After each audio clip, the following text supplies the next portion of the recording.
ओम गण गणपते नमः। आज अपने सुनेंगे वाल्मीकि रामायण अयोध्या कांड का आगे का सरक। भगवान श्री राम का आशीर्वाद पाने के लिए इस सरक को पूरे प्रेम भाव से एकाग्रचित्त होकर सुने। बोलो गणेश भगवान की जय हो। बोलो सियावर रामचंद्र भगवान की जय हो। हनुमान जी बाबा की जय हो।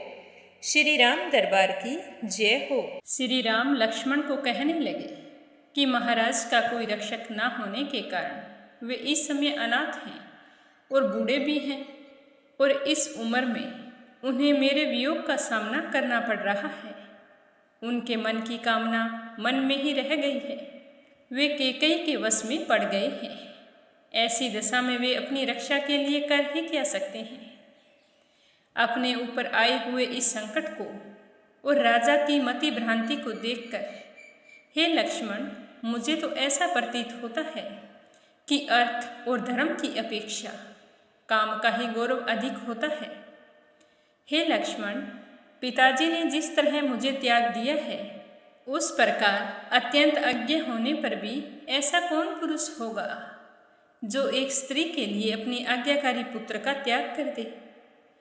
कैकेयी कुमार भरत ही सुखी और सौभाग्यवती स्त्री के पति हैं, जो अकेले ही हष्ट पुष्ट मनुष्यों से भरे हुए कौशल देश का सम्राट की भांति पालन करेंगे। क्योंकि हमारे पिताजी राजा दशरथ अत्यंत वृद्ध हो गए हैं और मैं वन में चला आया हूँ। ऐसी दशा में केवल भरत ही सारे राज्य के श्रेष्ठ सुखों का उपभोग करेंगे। ये सच है कि जो अर्थ और धर्म का परित्याग करके केवल काम का अनुसरण करता है, वह उसी प्रकार बहुत ही जल्द आपत्ति में पड़ जाता है, जैसे महाराज दशरथ इस समय पड़े हुए हैं। हे लक्ष्मण, मैं तो समझता हूँ कि महाराज दशरथ के प्राणों का अंत करने, मुझे देश निकाला देने और भरत को राज्य दिलाने के लिए ही कैकेयी इस राजभवन में आई थी, और तो मुझे इसका कोई उद्देश्य दिखाई नहीं दे रहा।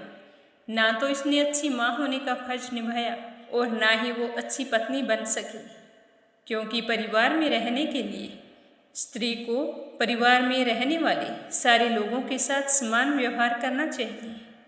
जैसे भरत उनका पुत्र है, हम भी उनके पुत्र ही हैं। मैंने तो उन्हें हमेशा माँ समझा था, लेकिन कैकेयी ने हमें अपना पुत्र कभी नहीं माना। उसमें इस समय इतना अहंकार है कि वो अहंकार के मद से मोहित हुई मेरे आ जाने के बाद माँ कौशल्या और माँ सुमित्रा को कष्ट भी पहुँचा सकती है। हम लोगों के कारण तुम्हारी माता सुमित्रा को भी वहाँ बड़े दुख के साथ रहना पड़ेगा। हे लक्ष्मण, तुम ऐसा करो, कल सुबह ही यहाँ से अयोध्या के लिए लौट जाओ। मैं अकेला ही सीता जी के साथ दंडक वन को जाऊँगा, और तुम अयोध्या जाकर मेरी माता कौशल्या, जो इस समय अपने आप को असहाय समझ रही है, उनकी सेवा करना और कोशिश करना कि उन्हें मेरी याद न आए। हे लक्ष्मण, कैकेयी के कर्म बड़े खोटे हैं। वह द्वेषवश अन्याय भी कर सकती है। वह तुम्हारी और मेरी माता को जहर भी दे सकती है। ऐसा क्यों हो रहा है हमारे साथ? शायद ये पूर्व जन्मों का फल है। मेरी माता ने पूर्व जन्म में कोई स्त्री को उनके पुत्रों से वियोग कराया होगा। उसी पाप का यह पुत्र विषय रूप फल आज उन्हें प्राप्त हुआ है, क्योंकि कर्म हमेशा लौट कर आते हैं। मेरी माता ने चिरकाल तक मेरा पालन पोषण किया है और स्वयं दुख सहन करके मुझे बड़ा किया है। अब जब पुत्र से प्राप्त होने वाले सुख रूपी फल के भोगने का समय आया, तब मैंने माता कौशल्या को अपने से अलग कर दिया। धिक्कार है मुझ पर। वह बेटा नहीं होता जो अपनी माँ के दुखों का कारण बने। कोई भी सौभाग्यवती स्त्री कभी ऐसे पुत्र को जन्म ना दे जैसा कि मैं हूँ, क्योंकि मैं अपनी माता को बहुत ही दुख दे रहा हूँ। मेरी माता पता नहीं इस समय कितनी रो रही होंगी।